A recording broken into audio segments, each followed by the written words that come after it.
Saka did by the first goal. Yeah. Bro, talking of Saka, but that's a player that has now come of age. That's a player that I can confidently now say is now, for the longest time to make okay, this guy, if you've been watching Saka by there, he's now grown into a man.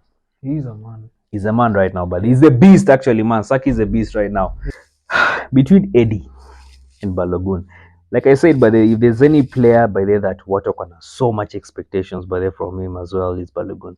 Remember, he's been hyped. He did well, but then when he was on loan. So he's now back, and there's a debate going whether to keep him or sell him.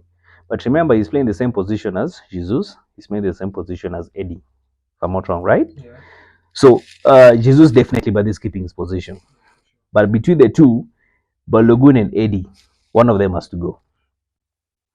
Or rather, one of them, if one of them was to go, who would it be? Who would you rather keep between Eddie and Balogun? Reckless talk. Son of a gifted. Hey, reckless talk. But I got expensive habits.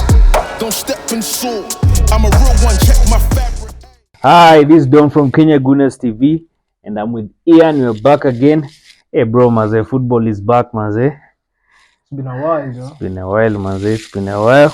Yeah. So the Arsenal, basically FC Nürnberg won, Arsenal won. Bro, man, first of all, by the how do you feel by the now that football is back? Una feel as It's a mixed emotion. Okay. I feel poor, man. It's been a minute. Like Hey, a whole month. Was it 2 months without football? 2 months without football, man. It's been boring, but at least Yeah, you're getting the energy back. yeah. The vibes are back. Yeah. Yeah, definitely, man. It's been a long time coming. Football is definitely back. So it's been more like it was a friendly, basically for the next 1 month, you're basically just going to have a lot of friendlies. So the first friendly we had today, I think next week we're meeting Manu for Motron, right? Is it Manu? No, it's not Manu. There's a team then Manu. There's a team then Manu. Yeah. All right. So, bro, today Arsenal FC Nürnberg won. Arsenal won. What did you make of the game? It's a fair result. Yeah. I think this is a chance where youngsters prove themselves. Like Nari, Yeah. seen the way he's performed. Balogun. Yeah. So I can't really criticize them, but Yeah, I think it was just one of those games that it's nothing serious. I mean, there's nothing to get emotional over. We're basically Arteta is basically just trying to test different systems, and see how different players are going to fit in different positions. Well, 1-1. I felt like the first half actually played quite well. There's a lot of experience. Saka, man, you saw Saka did by the first goal. yeah. Bro, talking of Saka, but that's a player that has now come of age. That's a player that I can confidently now say is now, for the longest time to make okay, this guy, if you've been watching Saka by there, he's now grown into a man. He's a man. He's a man right now, but he's a beast actually, man. Saka is a beast right now. Yeah. Even if you saw the score, bro, it was just one of those. I mean, just created out of nothing. Simple, composed, easy. That's why he's the star boy. Yeah. That's the star boy. Star boy Saka. Yeah. So the first half, I think we actually had the better part of it, but then when it was switched up by there to the second half, there was of course, testing young players, bringing players that who have been on loan, like Cedric. Yeah. Yeah. Just as you said, yeah. basically Arteta is trying new things. When you look at with Trossard, Trossard didn't play in his natural position. Yeah. Like he played in the more of an advanced number 8. And for me, he played very well. Yeah. He created a lot of chances. Yeah. And, yeah. Well, anyway, so some interesting questions, but actually I told you I'll ask you this by the off camera. Yeah. So, I mean, there's been a lot of hype. There's been a lot of hype around Kai Havertz. Yeah, I mean, he came in, by the way. I mean, what did you make of it? I mean, how did you feel his presence? Did you feel like he was more like an impactful player? What did you make of it? I can't really criticize him because it's the first game, but yeah, I expect more from Yeah, actually, but they're talking about expectations. By the trust me when I tell you, 65 million. By the nobody expected by the anybody to sign Kai Havertz at 65 million. Now he's on board. In fact, by the fans have so much. I'm one of them. But I have so much expectations about that towards Kai Havertz because he's a player that I can tell you people really have eyes on that guy. By the way, all eyes on Kai Havertz, and I'm telling you, things don't go right by the Arteta is going to be blamed here because his owner was really pushed by there for him to be brought on board. Now he's on board. Let's see if Arteta will be in a position to unlock him and can actually make him a successful player. So, well, on my end, well, okay, let me not be harsh on the guy. I mean, it's just the first game I've seen him play. So, I mean, there's still so many games about it that, he's yet to be tested. But for today's game, I really didn't see much of him. But it was more like he was quite quiet by there. A scale of 10, what would you give? A scale of 10 from today's game, I'll just give him a 4. I'll give him a 4. No, honestly, I'll give him a 4 because, okay, anyway, it's a 4 because he only played the second half. Yeah. I'm giving him a 4 because I didn't see much of his impact. By the way, I mean, well, how would you rate him? Rate him on a scale of 6 out of 10. 6 out of 10. Well, why 6 out of 10? Because of the chance he got, but I believe if he continues playing, he will improve and get better. Okay. And in the ball playing, ball carrying is really good. Okay. Yeah. Well, anyway, that's your opinion. That's my opinion. You guys let us know what your opinion is by in the comment section. The other player that actually, let me ask you this by the way. Between Eddie and Balogun, like I said, by the if there's any player by there that Watercon has so much expectations by there from him as well, is Balogun. Remember, he's been hyped. He did well, but then when he was on loan. So he's now back, and there's a debate going whether to keep him or sell him. But remember, he's playing the same position as Jesus. He's playing the same position as Eddie. If I'm not wrong, right? Yeah. So Jesus definitely, but he's keeping his position. But between the two, Balogun and Eddie, one of them has to go. Or rather, one of them, if one of them was to go, who would it be? Who would you rather keep between Eddie and Balogun? I would keep Balogun and sell Eddie. Okay. Eddie has been given more than enough chances. But it's also not an easy decision to make. Yeah. Okay. Well, we have our thoughts, we have our opinions, but as fans, at the end of the day, but the decision lies with the coach. So for me, like you say, that what I agree with you on by this is the fact that Eddie is more of like a flip-flop kind of player. You know, the days he performs well, the days he's off completely. Let me just give you a brief history, but therefore the time I've been, watching Eddie. It is a game that actually Eddie proved by the way to be a very good striker. It was the game we played against Chelsea. That was the time we missed out on the top 4. We played. He actually scored 2 goals, by the way.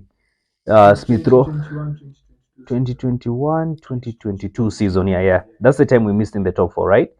And that Chelsea game, I think we had lost. We had just come from losing 3 games. And, guys were very skeptical whether they're going to know. That was the time we started crumbling, but that was top 4. But then, at that time, Chelsea was on, bro. Chelsea was on another level by the end. And actually, it was an away game. At Stamford. It was Stamford Bridge, man.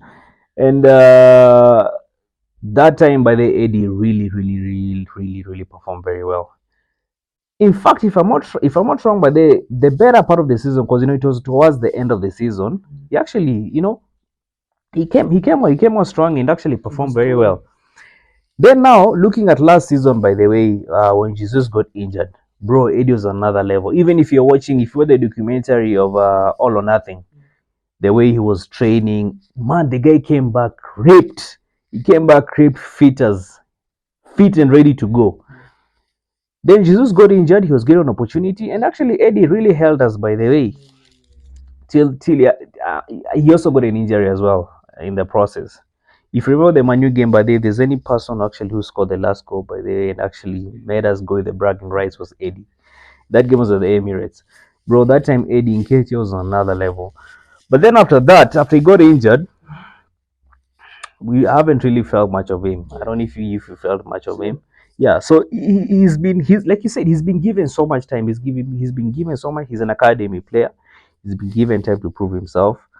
But Ask the question though. sure.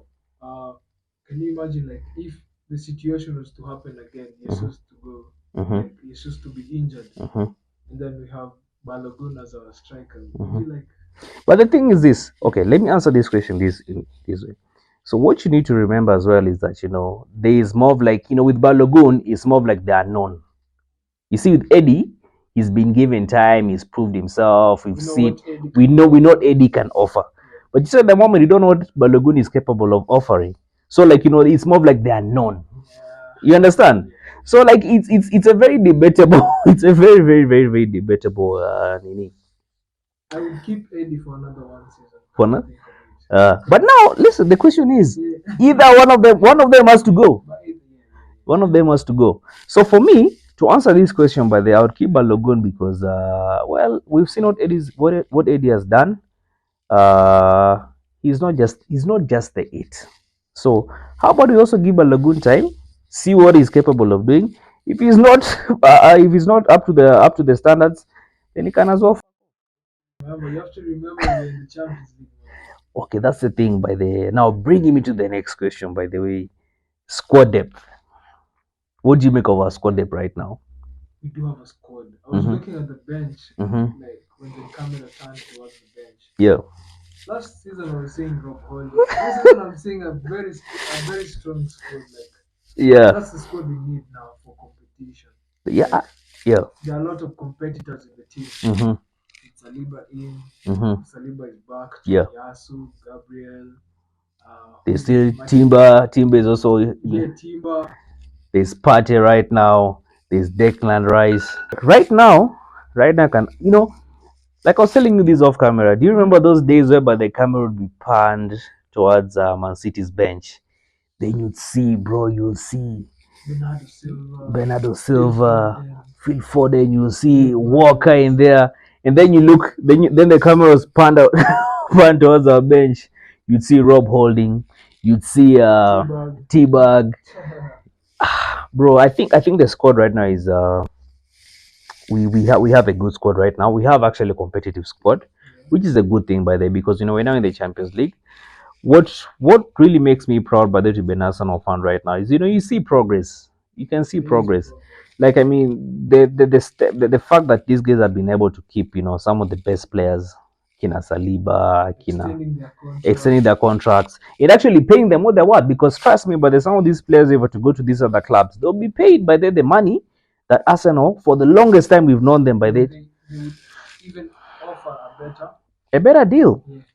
Better deal. So the fact that we're now keeping players and actually paying players what they're worth, it's actually a very good move. And the fact that we're also trying to also bring in people to also boost our squad depth, it's actually a good thing. So now the next analogy probably maybe could look at is that there's for you, who was your man of the match? Leandro Trossard. See, with Trossard today, he played out of position. He played more of the number 10 role because Odegaard wasn't around. I don't know what's up with Odegaard, but today Trossard really played very well. And I was impressed with him, and I expect a lot from Trossard. You see, the thing with Trossard, before he came to Arsenal, I used to watch his games. At Brighton? He used to really perform very well. When he was at Brighton, he was playing more of a false nine. And I was quite impressed with the way he played today. Okay. Yeah. All right. So for me, I don't know why he didn't say this, but probably maybe somebody might agree with me. Let me know in the comment section. Bro, if there's any player that has impressed me, Ethan Noeri. Even though he didn't play by the whole game. But bro, looking at that kid has a bright future ahead of him. In terms of ball possession, in terms of ball retaining the ball, his confidence also by there is some by there, because I've watched the boy play. His confidence is more of like also going up. Yeah. So for me, Ethan, that's a key to watch by there. That's a key to watch. Yeah. So for me, actually, Ethan was my man of the match. You see, with Arteta, I think what Arteta is seeing in Ethan Nuri is that Ethan is like a working project. Okay. See, just give him time. He's shown us he's capable of doing it. So it's just a matter of training more and becoming better. Getting a lot of gameplay, time. By the time he'll be given a chance to play in the Premier League, I think he'll be very well. He's coming of age, but he's 16, turning 17 if I'm not wrong, right? Nice. 17. Yeah, so man, the kid has a bright future ahead of him, by the way. Yeah. So anyway, that's it. You guys let us know what you think in the comment section. If you're new here, just ensure you like, share, subscribe. We'll be seeing you in the next one. Brother man, asante kwa kuja baba. Thanks for coming. Sawa fiti bro.